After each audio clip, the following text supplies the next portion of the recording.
All right. I think we might be on, Andrew. We're live. Live Hello, and everyone. how are you, mate? Doing well, doing well. It's a beautiful sunny morning here in Colorado. Getting off to a nice warm day today. Love it. Well, similar, as you know, we're having a heat wave here in the UK at the moment. So it's quite nice being tight in a boardroom right now with all the windows down so you don't hear any fire engines or anything going off. But other than that, all well. How are you? You looking forward to Black Cat? Won't be too long till we're out there. God, it's only 3 weeks now, right? It's you think it's warm just now. Wait till you get to Black Cat in early August. Yeah, absolutely. Well, But I'll see you on the 6 a.m. run on the Wednesday. I'm sure you'll be there with me.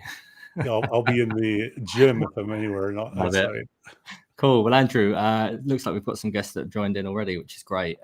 So they'll probably start trickling through over the next minute or two as the notification goes out. But essentially, as you know, we've popped in the first webinar. This one's going to be around how to ramp your sales hires fast, and it's the first of a 3-part series. So thank you for coming on and doing that with us in collaboration. I think what might be a good idea is for you to just give the audience a quick introduction as to who you are. Yeah, my name is Andrew Monahan. I sold my first cybersecurity product in February 1998. Yes, last century. I think that kind of displays. If I had any here, it would be great, I guess, is the way to think about that. And since then, I was a seller for quite a while. I ran some sales teams for a while. Now, my business now is I help earlier stage cybersecurity sales teams sell more faster. One of the things that I spend quite a bit of my time on is how they can get their new hires ramped up faster. I think I've probably either built from scratch or refined somewhere in the region of 15 to 20 programs over the last few years. So I've got a little bit of learnings, good learnings, bad learnings about how to do things, and hope we can enlighten some folks today. Yeah, love it. For those that don't know, I'm Joseph Cooper. I'm the co-founder of Aspiron Search. We're a niche cybersecurity search firm that places technical and go-to-market talent into North America predominantly, but also into EMEA. So yeah, Andrew, let's get on to the premise of the show in terms of how to ramp sales hires fast. I think what might be a good starting point is, I guess, the problem space. So I guess what are some of the most or biggest problems or common mistakes you see when onboarding new sales hires? Well, I think that one of the situations that comes up a lot is a sales leader feels like they're they're caught in that no man's land where they're doing well enough to hire, but they're not doing well enough to justify putting headcount against enablement, right? And say, okay, let's bring in someone to do this. And often that's in the range of 3, 4, 5 reps up to about 20 to 30 maybe reps before you can justify it. So they're caught in that zone right there of saying, well, I know intuitively we need to do a good job for our new reps. They deserve to get a good onboarding, but we just don't have the resources, right? So they kind of say, okay, well, we have to DIY it. And anytime you DIY it, you just kind of go off, well, here's what I think is the right thing to do. So some things that I see a lot from people. One is that they start the onboarding late. Now, some might sound a little bit strange, but second week of the job is probably a few weeks too late to start the onboarding. It can be started well before that. So we can talk about how to do that. Another thing that happens I've seen is, a few years back, I was working with a company and, I came in and I worked with the CRO and they said, look, we had to go at, listing all the things that new hires should know about or learn when they join, my sales team or my company. And the spreadsheet was about 120 lines long, right? So it's one of these things that's like, it's not hard to come up with things someone should know. The real question is, what do they actually need to know and how soon can you get there that's really going to move the needle on their success? And I think you have to kind of refactor that. And we're going to talk about maybe one lens to look through about what's going to help someone do that. So those are the main things that I see. What do you see from your side? I think, because I know when we were speaking off air, I was thinking that naturally you need the right person in seat for them to be able to ramp effectively. So you need the right person. And I was thinking about how we assess our candidates. And essentially we use a scorecard where we speak to hundreds of candidates on a weekly basis, particularly in sales. And we'll typically split the scorecard into 2 buckets. So first we have like functional expertise, which will cover things like domain. So do they have relevant domain experience? So, for example, if they come from identity backgrounds, if they're going for an identity client of ours, because if they have, typically they're able to ramp quicker than if they have come from like a GRC background, for example. We look for other things like sales cycles or size of accounts. So whether they've done SMB or whether they've done enterprise, because absolutely a difference in whether they're working quite large, complex enterprise sales over SMB. And then obviously you've got things like personas and things like that. But then the second bucket is what we call behavioral expertise. So essentially, one, for example, might be ambition or drive. And to be honest, that's quite difficult to assess over the phone. But by simply asking a question, what motivates you, it's amazing some of the answers that you get. Like yesterday, for example, Chris had an amazing one where the chap actually responded and said, yep, I'm 33 years old. I've got a 16-year-old son. That was his motivation, and he was a single dad. So like that's the drive and hunger that you can just feel from the call. And then you've got other things like organization, how they prioritize, or comms, and not just if they're a good talker, but also whether they're a good listener as well. So that's another one. Interestingly, though, a little story, we had a situation where we placed a founding account executive in a founding account executive role at a new business. But what quickly became apparent in our client, the new company the candidate had joined, was that he actually wasn't very good at prospecting, which is obviously quite an interesting thing when you think he was a founding AE at a previous business. But turns out his previous business had a ton of inbound leads and funnel. So it was all inbound rather than him having to do the prospecting bit. So again, that assessment of the candidate's skill throughout the interview process also needs to come out. But yeah, there's a couple of little bits, I guess. Joe, one of the things that I hear is coachability. So obviously you want someone who's coming on board to be open and be coachable. Any tips on how to assess that in the hiring process? In terms of the hiring process from a coachability perspective, naturally, we love doing, even internally here, we love doing, when we're doing an assessment of a candidate, we love doing a role play. So what we'll do the role play, and then we will see how they perform. We'll then give them feedback. And then based on the feedback, we will then rerun the exercise and see whether they take the feedback well, whether they utilize the feedback. And that's just like one method that we use to assess, I guess. Yeah, I like that. So that's one of ours. So yeah, back to, I guess, the premise and like, how do we get, at what point does it start? Because I know you mentioned a little bit earlier that it's sort of 2-3 weeks before they actually, I guess, when the offer letter is signed, is that sort of when it happens? Yeah, let me share a couple of visuals just to help kind of go through this for everyone. Pull up something here. Yeah, I can see that. So I think it is when the offer letter is signed, when you got someone committed to joining, and maybe even, if you feel like, you're going to hire someone in the next few weeks, you can start the process behind the scenes. But I think it's whatever week it is before day zero. In this example, I've got 4 weeks beforehand, but whenever that's signed, there's some things that can be done internally before the person joins to help set up their first few weeks to be much more about maintaining momentum as opposed to starting to get momentum. So, some of these are a little bit obvious, but, do we have the territory list? Do we have the account list ready for them when they walk in the door? Can you even collaborate with them before they join on the territory list and say, look, these are the accounts that we think are the right ones. What do you know about this territory already? Who do you know already that we can start prioritizing or deprioritizing accounts on this list? And that's going to help when I get to the number 2 here, which is what can you do from a field marketing perspective to line up things in territory for the first week or two they join? Back to what I was saying at the start, sometimes it starts a little bit late.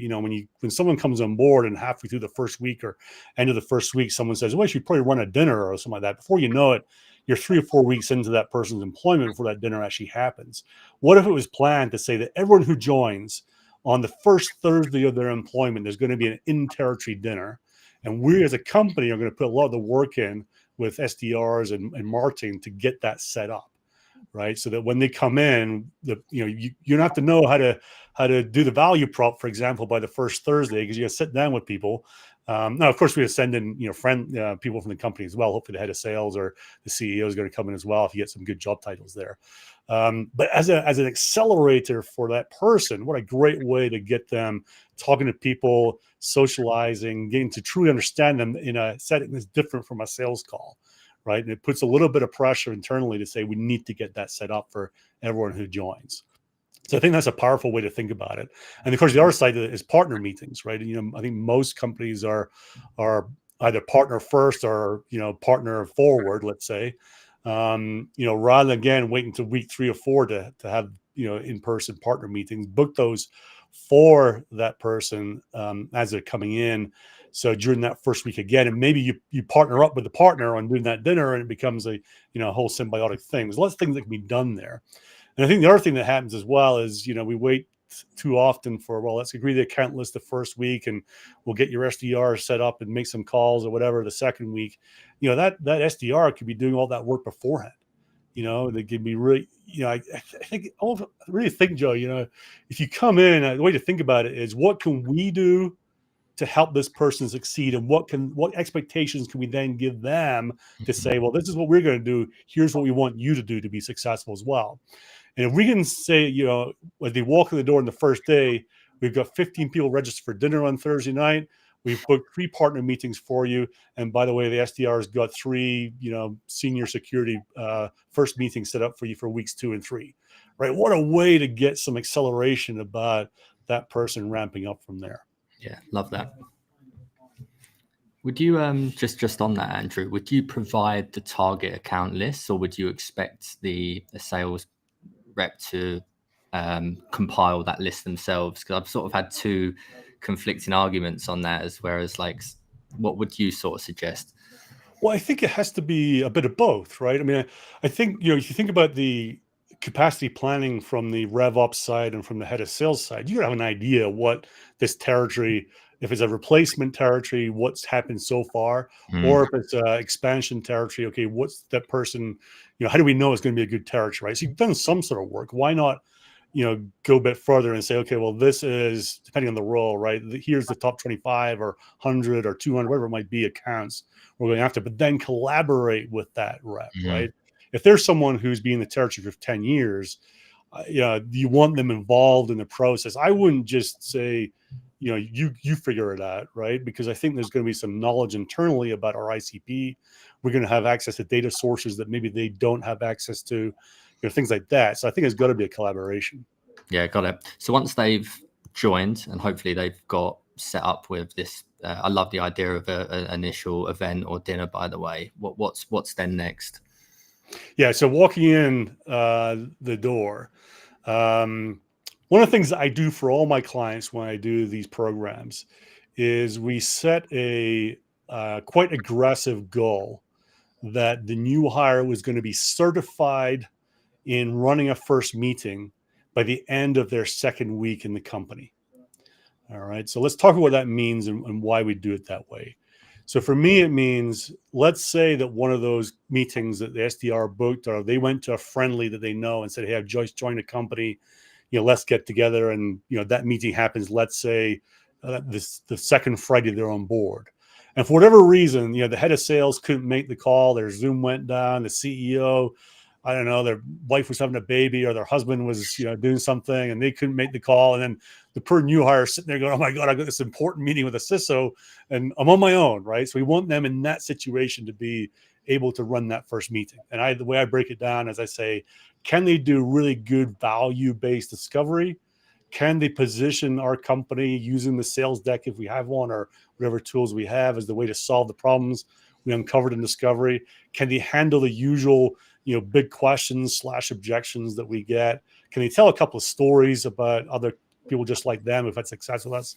And can they differentiate against, the major competition out there? All right. Now, if you think about that, quite rightly, that's a big ask, to be able to do all that within 2 weeks. But what it becomes is a forcing function, right? And what I found is that, over all the programs I've run, I would say well over 50% of the time, that sales rep is able to do that at a standard that we believe is good for the company to let them go free. If you don't do it, it's not the end of the world, right? It's not some sort of disciplinary action or your job's not in jeopardy if you don't do it. It just means, okay, we've identified the bits that we need to work on. Let's go again in week 3. All right. But I think it's really important to have that forcing function that's in there so that we can all rally around what's going on.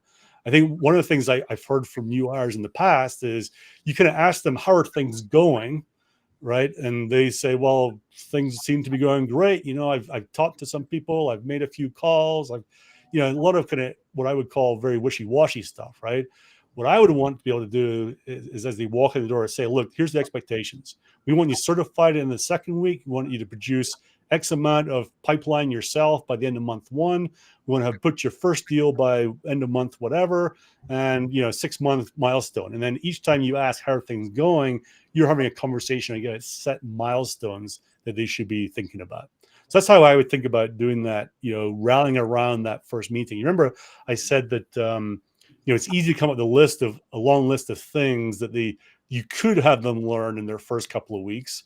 I think the real challenge is to say, well, if we got this as the forcing function, how do we support this and deprioritize everything else? Yeah, just on that as well. For example, the objection handling part of it, is it quite, sometimes you will obviously might see it more than me, but surprising how little is documented on the client side. Like, how important is it to have, like, one of our clients now has a 12-page objection handling sort of pack, which that was non-existent when we started working with them. So, like, how important is it to have it all documented, I guess? Yeah, I think it depends on the stage of the company, right? I think if you've got 50 reps, I bet you someone's documented something. Yeah. One of my clients I onboarded recently, they didn't have that. They were growing super fast and they just, it was all in their brains, right? And everyone did it differently, right? When they said, how do you compare to whatever, or, tell us about this bit, everyone had slightly different answers, which is not so good either. So the way that it's actually pretty easy to do is you just do a workshop. You get everyone on the phone for an hour and a half is what length of time I book it for. They come with some questions in a Google sheet, and then we just work on what we think the powerful way to handle these questions are. And at the end of an hour and a half, you've got the asset that you need. It's not there's always this fine line, Joe, right? So here's the nice things that our founders believe is the right thing to do or whatever, but here's actually the battle-hardened, tested way of handling these things that the sales reps that are there already have done for the past year. That's probably the way you really want to go because they've figured it out along the way. Yeah, I love that. What's pretty cool as well is that we're also now internally implementing where any training sessions that we do, we'll do, and they'll be recorded. So then we get the transcript and then we'll plug it into, similar to ChatGPT. We've got a few prompts that we use and then it spits out a playbook. So yeah, it just takes some of the heavy lifting away. But great. So we get to the end of week 2. Where we go next? Yeah, the way to think about this is, I don't know if you've ever seen this video, and there's a few of them on YouTube. Just kind of just do a search on YouTube for Professor and Beaker or something like that. And people run this exercise all the time. But basically, it's the professor sits at the front of the class like this image shows, and they've got this beaker. Sometimes it's like in this case golf balls, and sometimes it's big rocks, whatever. And they fill it up with rocks or golf balls and say, okay, is this full? And the class go, yes, it's full. And then they put in slightly smaller rocks in this case to fill in the gaps around there. And they go, yeah, is it full now? And they go, yeah, it's full now. And go, well, what about some sand? And they put some sand in. So basically the idea is there's room for more things. And the way that I liken this and why this is important for new hires is you really got to think about what you want to fill their brains with first, because that's what they're going to prioritize in terms of what they can remember. Right. If you've got the most important thing that you want them to remember, but it's number 15 out of 25 in the things you teach them, they're probably not going to remember. Right. But if you prioritize it at the start and say, this is the most important thing, then that's what they're going to, naturally their brain's going to be filled with that. And then you fill in around it. So the classic example that I talk about is fill their brains about the buyer before you fill it about the product. And this is one of the mistakes I think many companies make is, usual thing is, new hire comes in, go get a demo from the SE or the CTO if it's a super small company. Go read our documentation, read our whatever it is, data sheets, our positioning documents, things like that. And then sometime in the future, someone has a one pager or half a pager about, well, here's the person that buys it, right? And often that information is what I would call marketing oriented as opposed to sales one to one oriented. So you hear a lot about where they like to hang out and the publications they read and the podcasts they listen to, things like that, which is great for marketing, but not too great when you're a sales rep. So, what I would encourage people to do is think about, well, how can we fill their brains with lots of things about the buyer before we go into product? So give them the context about why then when they look at our product, they understand why it's so important and why what we have actually will solve problems. So when I look at thinking about buyers, it's like, the whole thing, what does the job actually do? It sounds kind of interesting, but if you're the director of security operations, what does that job actually do? What's their day-to-day look like? How many are usually in the team? If there's a big team, small team, how are they measured? What frustrates them? What are their fears in that job? What the things that are the worst things? How do they get promoted? How do they get fired? How do they get bonus? How are they paid? How are they measured? All the detail around this stuff. So then you can say, now let's zero in on their life around this one thing that we do, right? So if you're talking about something, let's say around investigations or incidents, right?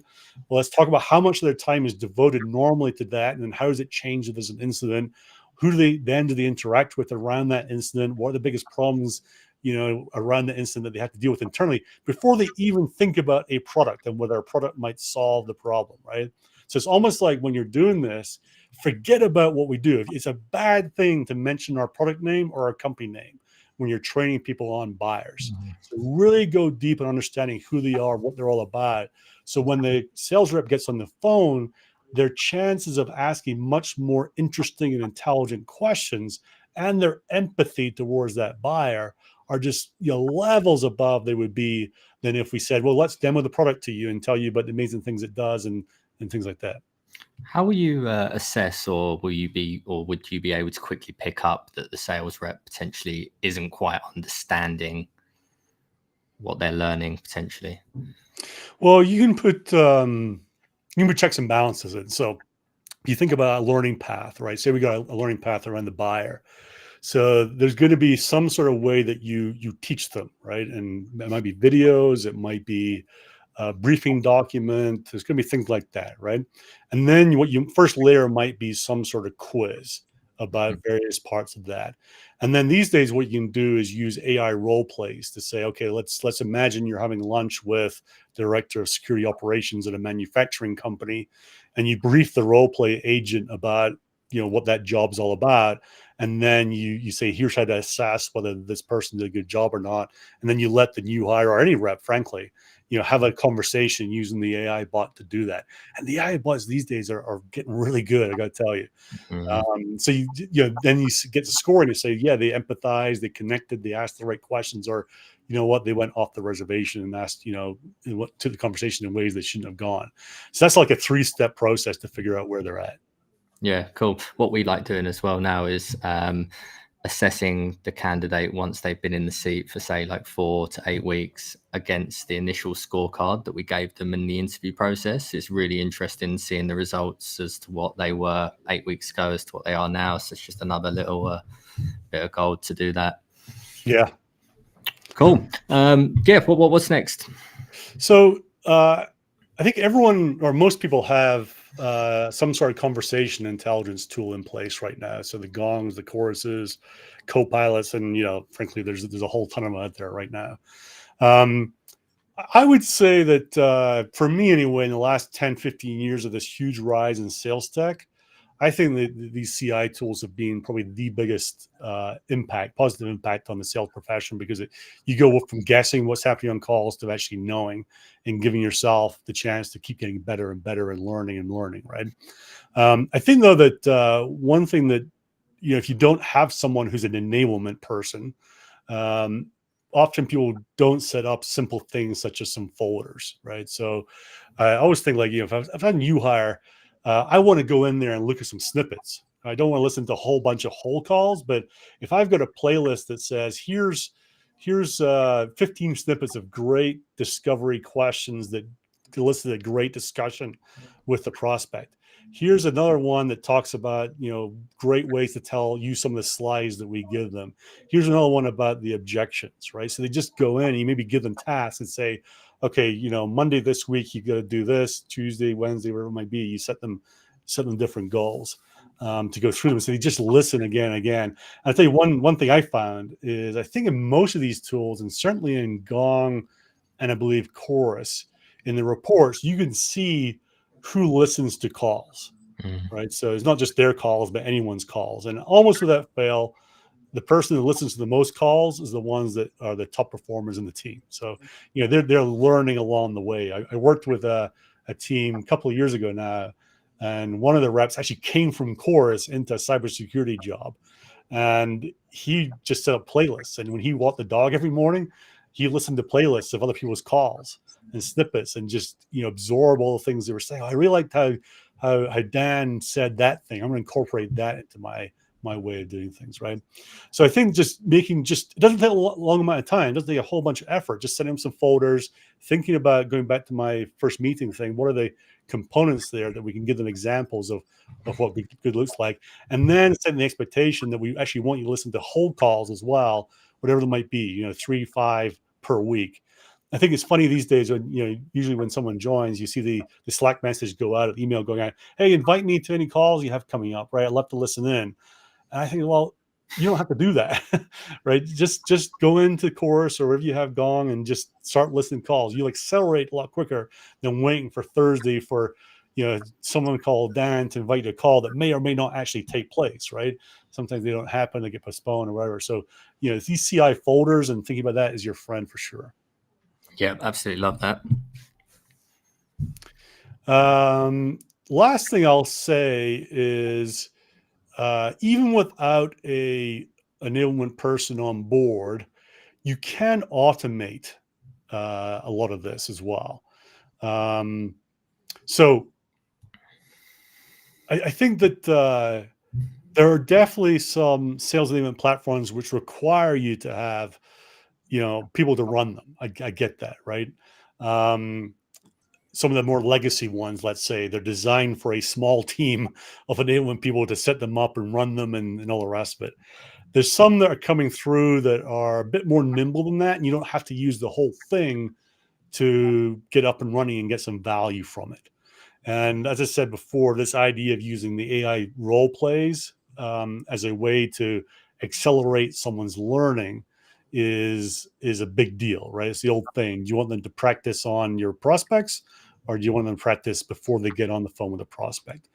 And the way that I think about this is, I did this actually a couple of weeks back. A new hire at one of my clients, she said that she had a lunch with a CISO at let's say a sports manufacturing company. I won't say which one. So we actually set up an AI role play bot that was going to act as that CISO. Here's what we know about him. Here's the role he has, and therefore the usual, back to my profile, fears and frustrations, things that they care about in our area. Here's the sort of questions this person probably asked of the sales rep. We kind of teed the whole thing up, and she was able to practice her first lunch with a CISO at her new company before actually going to have that lunch meeting. All right. And of course, the lunch meeting wasn't going to be recorded, so you have no idea. You have to remember, like, did I ask that well? Did I not? What happened? Whatever, right? So being able to practice beforehand was huge. There's a bunch of different tools out there. I work with one called Go-to-Market Buddy, GTM Buddy. Super simple to set up with these AI role plays. And you get so much out of it. And that's how you can set up a simple learning path. So, for example, you actually put tasks in, say, look at this folder inside Gong, then do this, then do that. Or you could say, let's take the 5 components of that first meeting. Let's give them a bunch of assets inside the tool. Let's monitor how they're doing against those, give them the tasks, things like that, all within inside that tool right there. So that's one thing to think about is you might think that it takes a long time and a big effort to go get one of these things going. Often it's not as much as you think these days. And in fact, for example, Go-to-Market Buddy, they actually have some people that customer success folks that are there to help you get set up, and they take a lot of your assets and translate them into courses for you. So A really good way to think about, well, how early could we do this before we even hire enablement people? Yeah, love it. What about the length of a ramp time typically? What would you sort of suggest? Is it 3 months? Sometimes we see it as being 6 months. Where do you typically see it landing? Well, I think there's two phases. There's, let's call it the phase one, the intense ramp, and then there's the almost ongoing, ramping them up as they're going through it. I focus a lot on the first 4 weeks, right? What can we accomplish in that first 4 weeks is going to be, I don't know, 60, 70, 75% of what they need to learn to be successful, right? Do that formally. Now, you'll find that there'll be ones that informally fill in the gaps themselves. And there'll be those that, as needed, fill in the gaps. So the classic example is, you ask someone to give me the list of things you need your new hires trained on. Somewhere in there will be pricing, for example, right? I'm going to bet, unless you're in a high volume, low ASP market, they don't need to know pricing for the first 2, 3, 4 weeks, because they're not going to be using it, right? They might need to have an idea about how it's licensed. They need to understand the price list. So that's something that they'll find when they need it. It's the old thing. Hey, I actually need to do a proposal now. Where do I find the price list, right? And then, usually you can go through it pretty easily yourself. So I look at that very formal first 4 weeks, and then say, well, after that, what's unique to what we do, or more industry knowledge we need to fill in on, things like that after the fact? Or do we just leave that to let them figure out? Because I think there is an element of, let's not spoon feed them everything. There's going to be an element of them using their time and their resources and their kind of, nows to go off and do this themselves. When I work with my clients, I had this kind of 4-week template. I'll share this, by the way, if anyone wants. Just email me or text me, like it says there on the right hand side, and I'll get it to you. But this is a very simple 4-week plan. There'll be things in here that are unique to every company, right? I get it. If you want to add something in or take something out because your environment's different, all means do that. But this is probably the building blocks of that 4-week plan right here. Awesome. And then what about from a measurements, like typically some of the things that you measure from a data perspective on the, like over that? Yeah, what I put on here, Joe, I don't know if the people can read it. I can't quite see it from my angle, but yeah, it's so what I was looking at here is measurement, after the fact, but also leading indicators as well. So if I just put on a list on this one, first order booked by the end of month, whatever, right? So in this case, mid-market enterprise, hopefully mid-market is gonna be quicker than enterprise. Booked AR in the first 6 months, booked business in the first 12 months, first meetings held with ICP by the end of month 1. So again, use that as a forcing function. Don't go light on that. Say, we expect you to have 10 meetings or 5 meetings, whatever it might be, by the end of your first month employed. So they can get very focused very quickly on what that is going to take to do that. And then pipeline measurements. So self-sourced qualified pipeline by the end of month. I've got, in this case, 3, but it might be something a little bit different. And then you could do some learning indicators as well. So were they able to get certified in the month 2 or month 3? When did they actually start prospecting? So, what I often say is you should be prospecting by the end of your first week. You should have what you need, the value prop, the first couple of, main questions, or, we've got a tool in this space already, kind of objections. When did they first pick up the phone? When did they start sending emails? Whatever it might be, track that as well to say, okay, the momentum is starting here. Things like that is where I would go. Yeah. What tracking tools do you typically use as well? Google Sheets. Old school. Yeah. Yeah, it is a little bit. I mean, sometimes their Salesforce will be set up to measure, obviously, pipeline and things like that. Would be inside Salesforce, but for the other things, the activity, sometimes Salesforce is set up to properly measure that. Sometimes you just got to say, well, let's go with a weekly assessment with the rep on what happened. Yeah, great, Andrew. This is absolutely fantastic, and I really appreciate you jumping in. Is there anything to finish up on? So I appreciate we're over on the half an hour, but is there anything you think that we need to cover? Well, I was just thinking that I think there is the symbiotic thing between selecting the right people to then make sure the onboarding, the ramp happens as fast as possible, right? I think pouring pouring fuel on a fire is easy. Pouring fuel on water and expecting it to magically happen is harder.